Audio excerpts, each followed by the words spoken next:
Hey, Shabbat Shalom, Shabbat Shalom.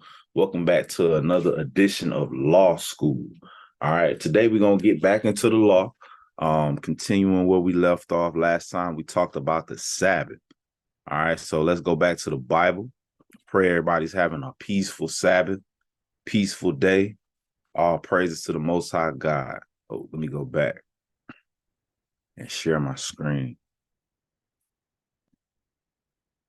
Another edition of Law School. Like I said, I'm gonna try my best, most I willing, to go through the whole Bible, all right, and go into the laws, because what you're gonna find out as we do this is uh the concept of Torah being the first 5 books of the Bible is really not in the Bible. All right, that's a man-made concept. All right, you have laws all throughout this Bible. All right, so we're gonna do our best to, and like I said, it's gonna be more beneficial for me than anybody. All right, because we're gonna get to see what this Bible actually says, and it's gonna be a learning process. All right, so law school. Last time we left off on the Sabbath. Actually, I believe the next law, the next law that God gave to us was actually marriage. All right, it was actually marriage, because when he created Eve in the garden and took her from Adam's rib, he instituted marriage at that point.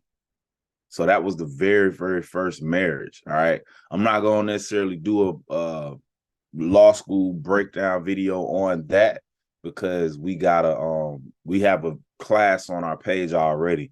What is marriage? So what I may do is just slide that video into this playlist for law school, and it'll be what is marriage, so because that's a law, nonetheless we'll go through the 10 commandments, and as well as the other commandments as well. All right, so let's go to Exodus 20 now. So you would have the Sabbath instituted, and then you would have the law of marriage instituted. All right, if I'm not mistaken. If I got it wrong, somebody drop something in the comments and let me know. All right, so let me get my charge real quick.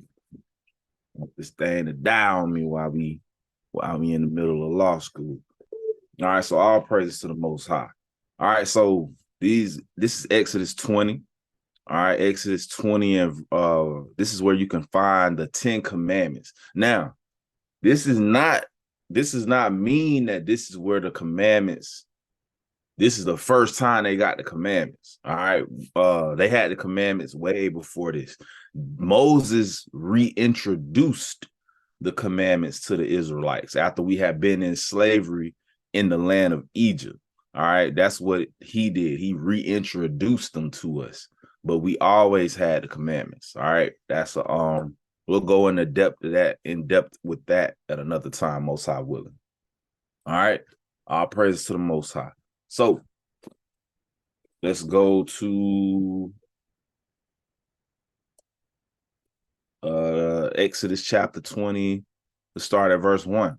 It says, "And Yahweh spake all these words, saying, I am the Lord thy God, which have brought thee out of the land of Egypt, out of the house of bondage. All right, thou shalt have no other gods before me." All right, so this is the first commandment out of the 10 that's listed. Okay, he said, "Thou shalt have no other gods before me." Meaning, why did he say gods? Because there are other gods in the earth, whether they be false gods. Well, even though they're false gods, there are other gods in the earth, including yourself.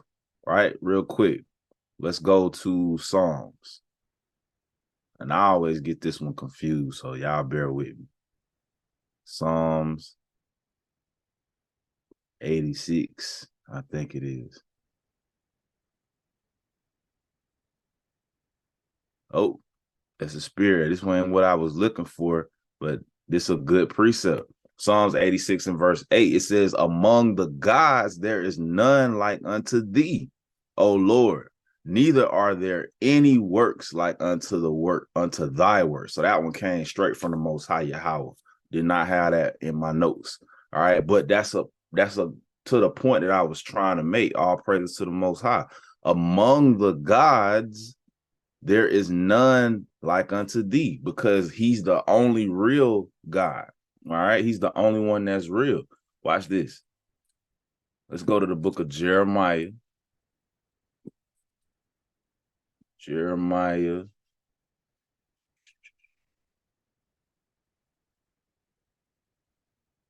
chapter 2 and verse 11. Watch this. Among the gods, there's none like the Most High God. All right, Jeremiah chapter 2 and verse 11.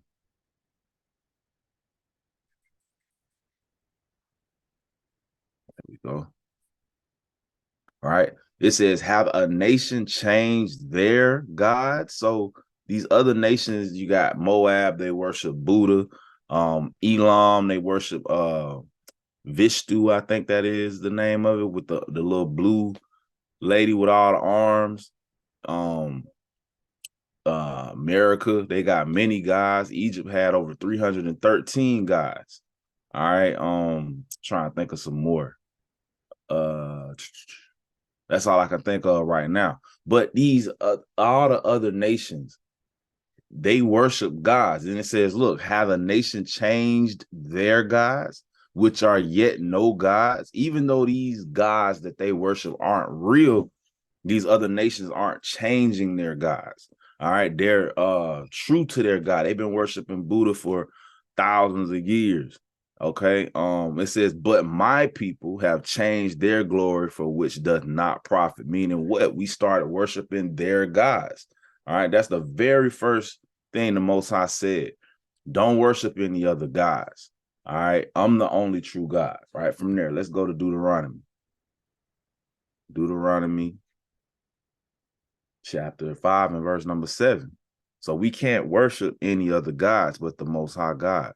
All right. It says, thou shalt have none other gods before me. All right. Deuteronomy, this is the second introduction to the law. All right. That's what Deuteronomy means, the second giving of the law. All right. So he said it again here after the first generation had died off. Don't worship any other gods before me. All right. Let's stay in Deuteronomy. Let's go to Deuteronomy chapter 6 and verse 5. We'll start at verse 5 and read through verse 14 through 18. All right, it says, and thou shalt love Yahweh with all thy heart and with all thy soul and with all thy might. All right, so we have to worship God the way he says we have to worship him. He said, love him with all your heart and with all thy soul and with all thy might, meaning you have to exert everything that you can into worshiping the Most High. We can't give up or do it half-heartedly when we worship him. All right, with all your mind, meaning your all your heart, which is your mind. Let's get that real quick. Let's go to Mark. What does it mean, all your heart? The organ that pumps blood? That's just pump blood. Mark chapter 7 and verse number 21. All right, it says, from within, out of the heart, right? From within, out of the heart, proceed evil thoughts. Okay, so your heart is your mind. This doesn't do anything but pump blood. All right, the only thing that has thoughts is your mind. And it says adultery, fornications, murders. All those things come from out of your heart. So your heart is your mind. Let's go back. So he's saying here, and thou shalt love the Lord thy God with all thy heart or all your mind, meaning you should think about him more than anything else, and with all thy soul and with all thy might. All right, everything you got. And these words which I command you this day shall be in thy heart. You should meditate on these things. Okay, it says, and thou shalt teach them diligently unto thy children, and shalt talk to them when thou sittest in the house, and when thou walkest by the way, and when thou liest down, and when thou risest up. This is very, very important. As a parent, you know, especially me not being in the truth very long at all compared to some people. They got 30 years in or whatever. All praises to the Most High. But this was something that I had to learn, and I'm still learning to perfect. All right. This verse 7, talking to the laws with your children, especially dealing with children with special needs. You know, it's a delicate, you kind of try to figure that thing out. My oldest son, one of my sons that has been diagnosed with autism. And so, you know, he learns a little different than most people do, and because of that, it's, you kind of have it's an extra step to have to think about, but I had to kind of sit back, man, and pray to the Most High and ask him, like, man, and really pay attention to my son. I was like, man, he has this diagnosis, but he's brilliant. He's very brilliant, and I've seen him learn how to do things on his own and I'm just like, I can't do that. So I know you have the ability to learn. So let me just trust in the Most High and let's just do what he says. Now he knows some fundamental things about the scriptures that frankly a lot of adults don't know. And that all comes from teaching them to your children. All right, teaching these laws to your children. It says, thou shalt talk of them when thou sittest in thine house, and when thou walkest by the way, and when thou liest down, and when thou risest up. Soon as you get up in the morning, talk about the Bible, because you have to do that, because you got all these other things, these TV shows that are trying to steal their heart, trying to steal their mind away from the Most High God. Children are easy. Children are going to do what their parents tell them to do. If you tell them we're going to celebrate Christmas, they're going to celebrate Christmas. If you tell them we're going to celebrate the Passover, that's what they'll celebrate. All right. So this is part of worshiping God with everything that we got. All right. It says, and thou shalt bind them for a sign upon thy hand. What does that mean? You write the commandments on your hand? No, your hand represents what you do.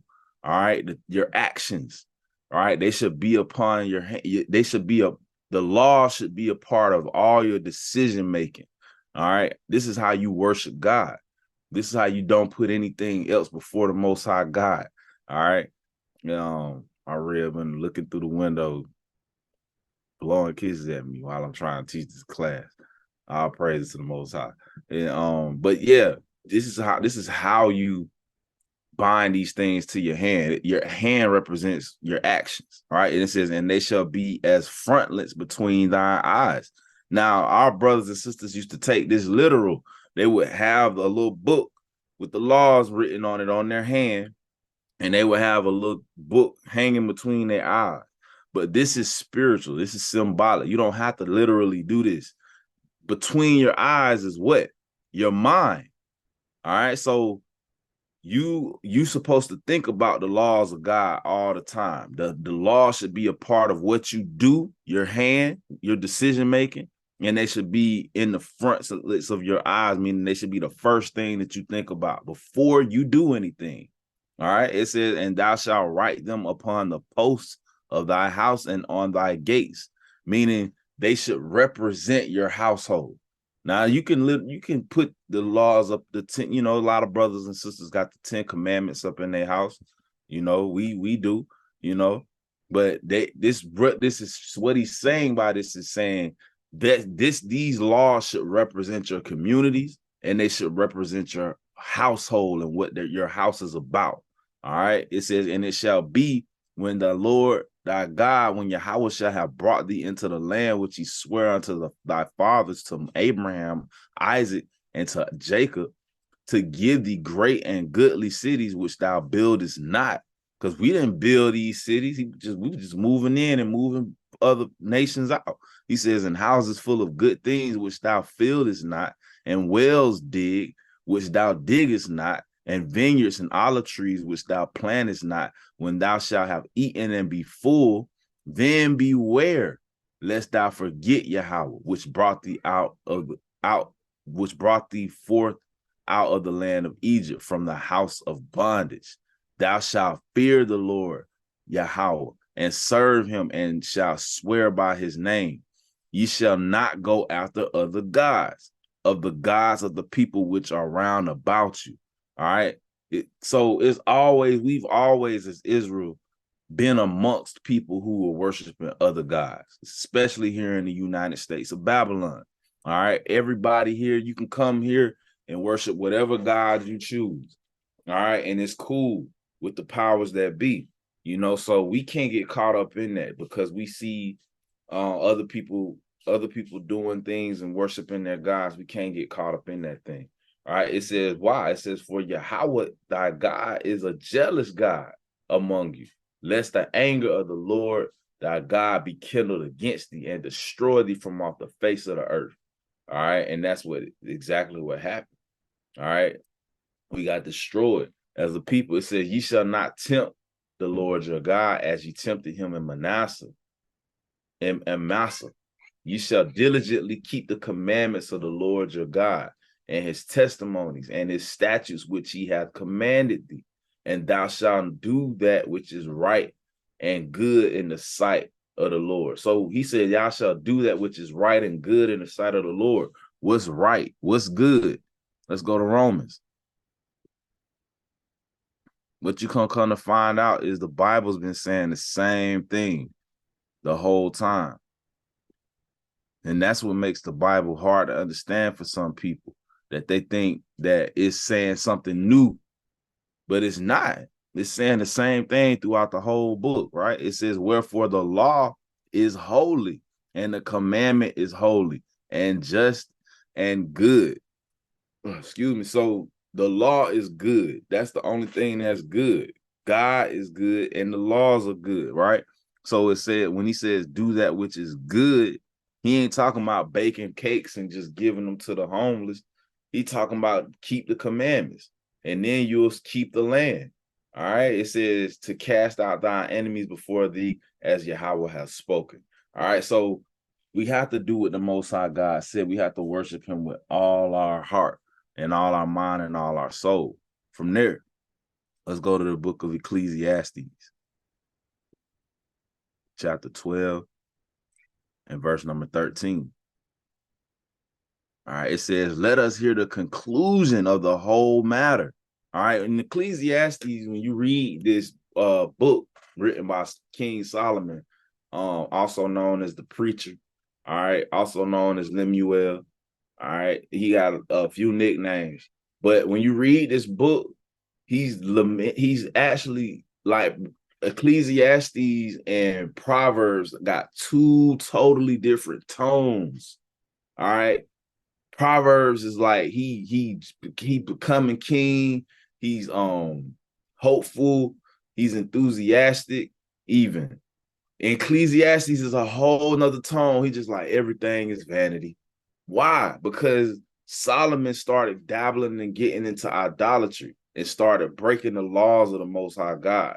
And so Ecclesiastes is about him regretting spending his life going after his two vices, which is women and wanting to know everything, wisdom. That's what Solomon battled with, wanting to know everything and women. All right. And that's what a lot of us men struggle with today. All right. So he said, you got to understand, Solomon, I think he lived 40 years or he reigned 40 years.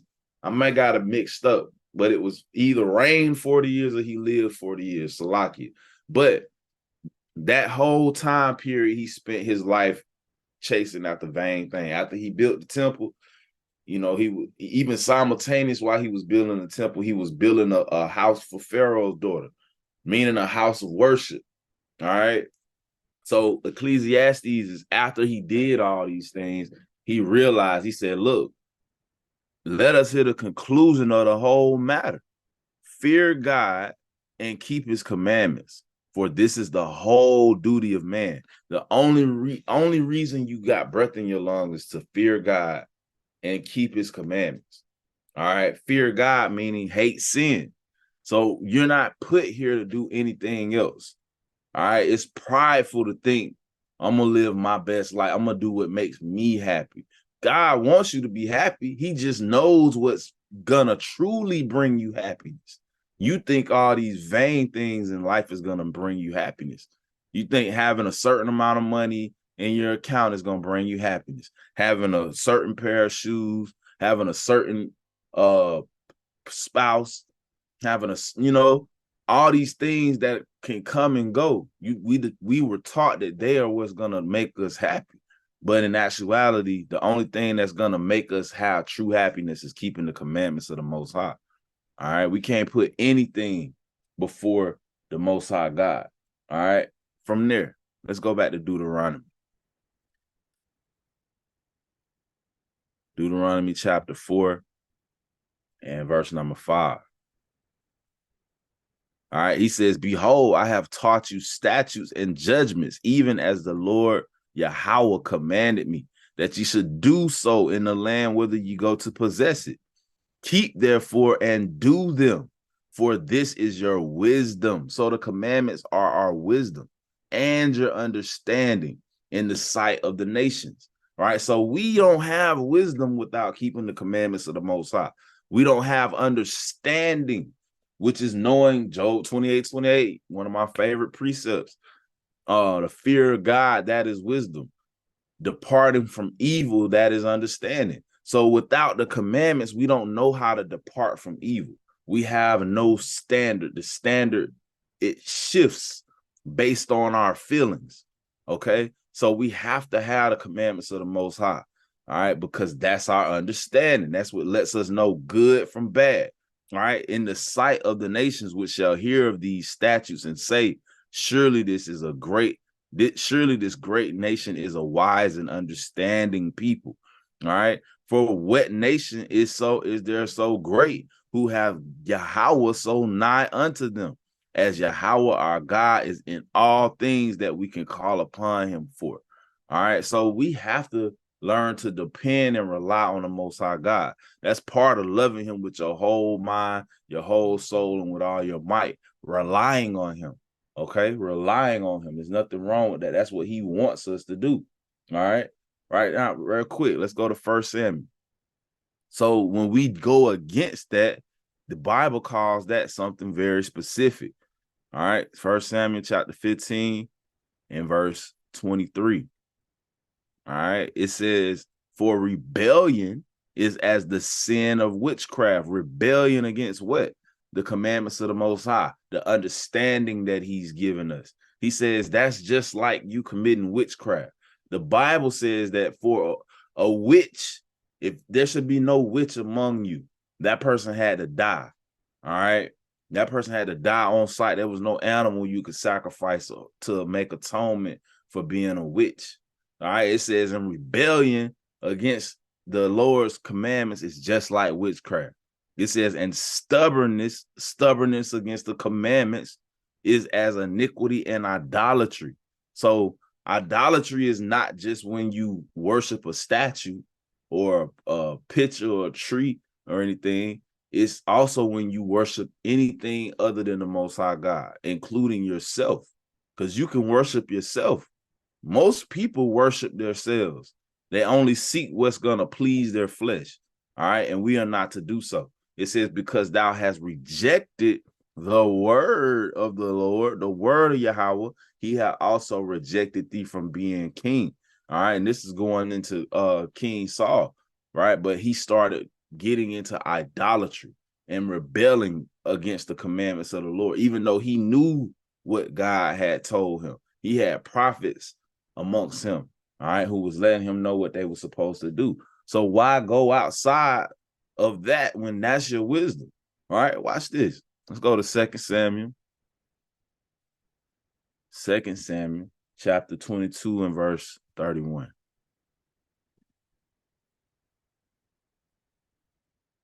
Why go outside of that when the Most High said that's our wisdom, right? Watch this. It says, as for Yahweh, his way is perfect. So the way of the Most High is perfect. There's nothing wrong with it. Let's get a precept for that.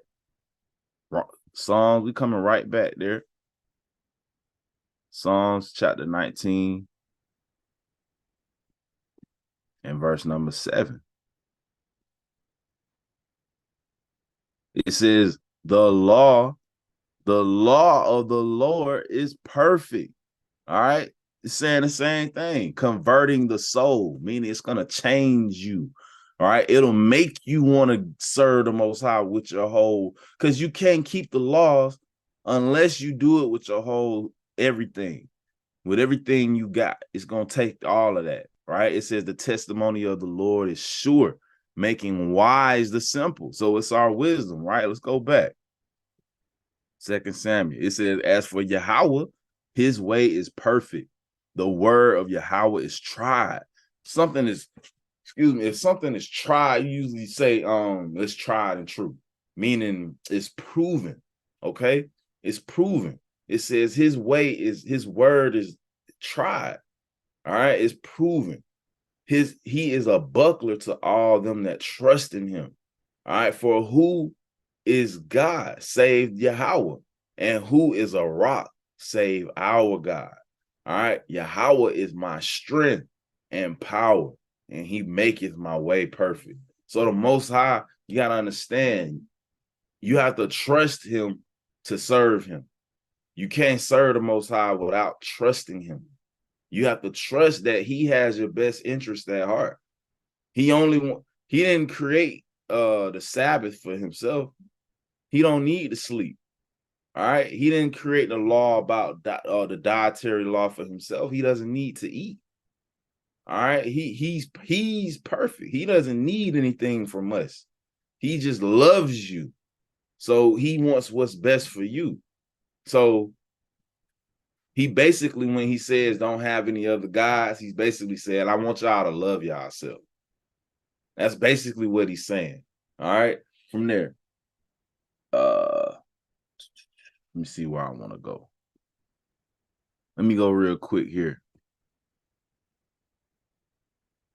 Let's go to the New Testament.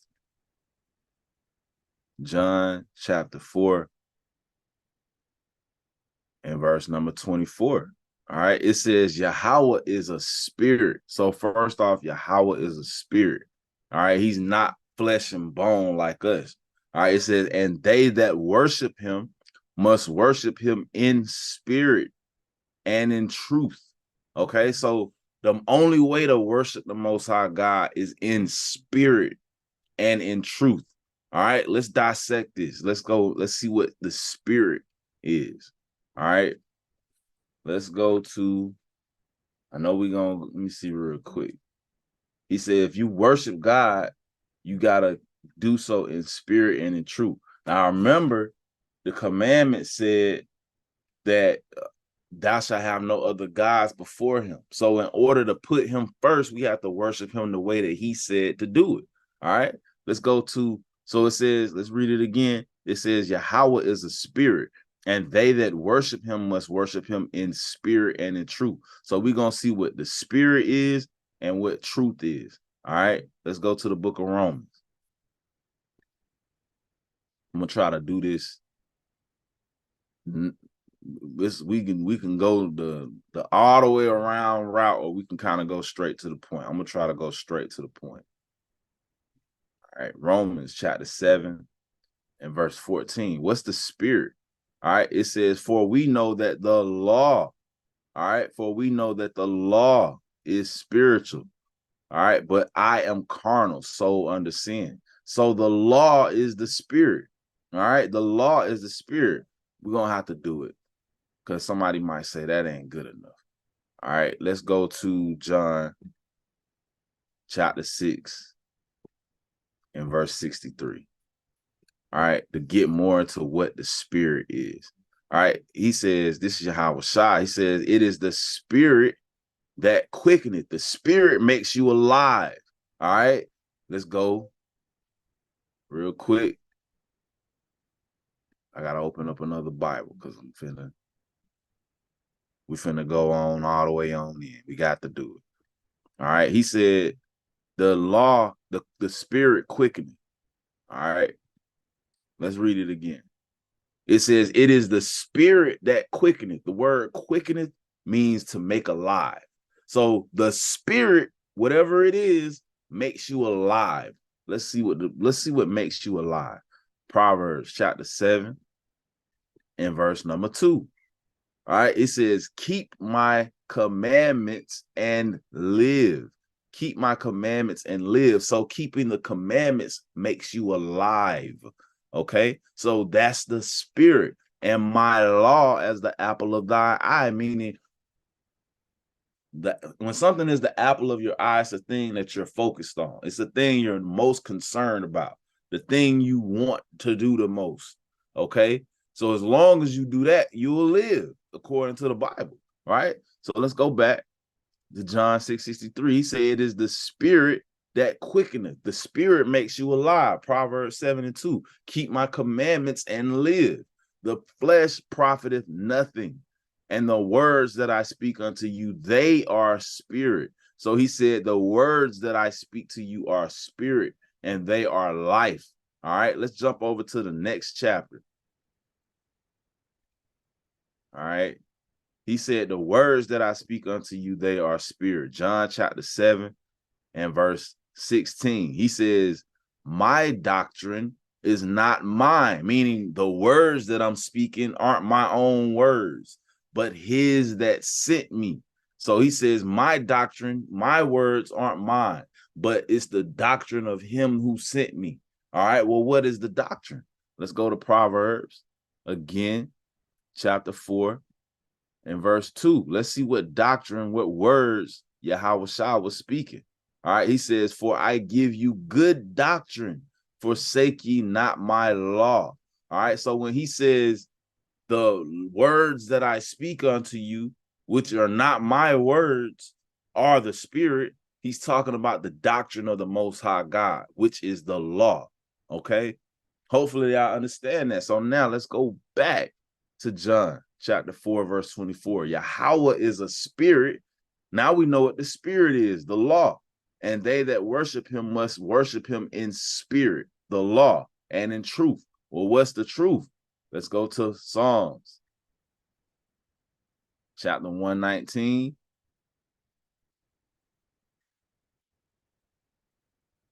And verse 142.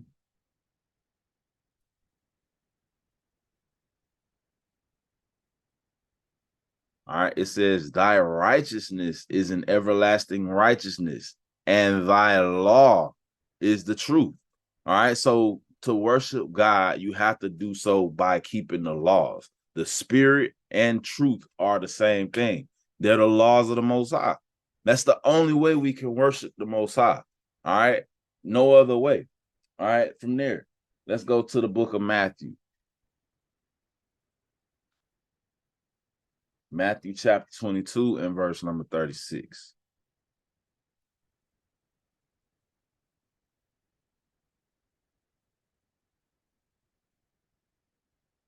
All right. So here you got some brothers asking Yahweh Shah a question. They say, Master, which is the greatest commandment in the law? So they say, which is out of all 613 laws, out of all 600, it was more than 613 back then because they was doing the sacrifices. But they like, out of the whole law, what's the greatest commandment? And Yahweh Shah said unto them, thou shalt love Yahweh with all thy heart, and with all thy soul, and with all thy mind. All right. So the greatest is to love the Most High with all your heart, with all thy soul, and with all thy mind. If you do that, you're going to keep all of them. All right. You got to, he said, this is the first and great commandment. All right. The first and great commandment. He says, and the second is like unto it. It's just as good. Right. Thou shalt love thy neighbor as thyself. On these two commandments hang all the law and the prophets. Now, does that, when a lot of people read this, they say, well, we ain't got to keep all that other stuff. And God bless them, man. I can understand the confusion because they're being taught this. All right. So what you have to understand is he put the whole law into two categories.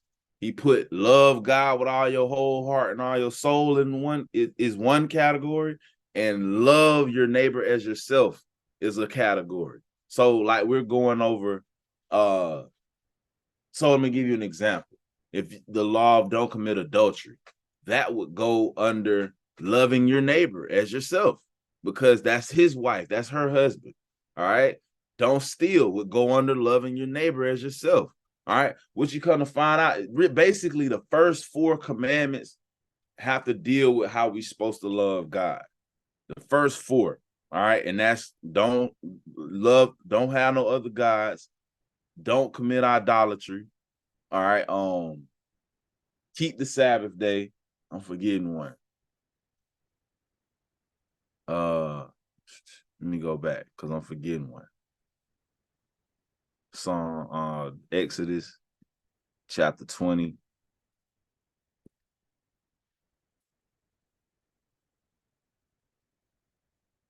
Oh, don't take the name. Don't take his name in vain. All right. Don't take his name in vain. Salaki. So don't worship any other gods. Don't do idolatry. Don't take his name in vain. And remember the Sabbath day. Those first 4 have to do with loving the Most High in with all your heart. All right. The rest of them, this last 6 out of the 10, have to do with loving your neighbor. All right. And then you have statutes that fall up under each one of those laws. All right. Like don't rape anybody's not in the 10 commandments, but it's a law that would fall under the law of don't commit adultery. All right. So from there, so they asked him the 2 greatest commandments, and he said the first one is loving God with everything you got, and the second one was just as great, meaning love your neighbor as yourself, meaning you got to keep all the commandments. They was trying to trip him up, right? Get him to say something that was wrong. All right. From there, let's go to Matthew. We're about to wrap it up. We almost done. Matthew chapter 10. And verse number 37. All right. It says, he that loveth me, he that loveth father or mother more than me is not worthy of me. And he that loveth son or daughter more than me is not worthy of me. All right. So this may seem at face value like, of course, I don't love them more than the Most High, but when you're put into certain situations, do you choose your friends, your family over the Most High? All right. When you know Christmas is wrong, do you still go to that gathering because you love your family? You just want to see your family, or do you abstain from all appearance of evil, like the Bible say? These are questions we have to ask ourselves. All right. So you can't love anything or anybody more than the Most High God. All right. That would be putting other gods before the Most High God. Right. I got to get this precept. Hold on real quick.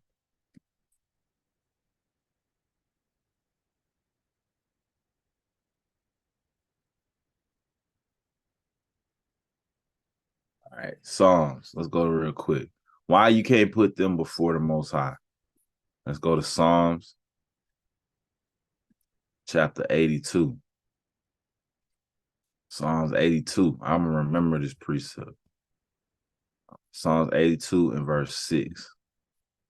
All right, watch this. It says, I have said, ye are gods. All right. I have said, ye are gods, and all of you are the children of the Most High. So the Most High created us in his image, meaning he created us to be the gods of this earth. So let's go back to Matthew. He said, he that loveth father, mother, or mother more than me is not worthy of me. And he that loveth son or daughter more than me is not worthy of me. He's saying, if you worship these gods, then you're not worthy of the kingdom because they're gods.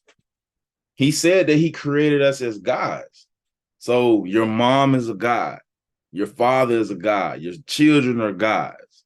All right. If you put them before the Most High, if you worship them, then you're worshiping other gods. So you have to be very careful with that. All right. Let's go to Psalms.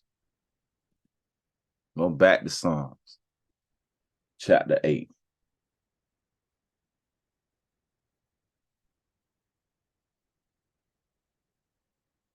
And verse number 4. All right. It says, what is man that thou art mindful of him, and the son of man that thou visitest him?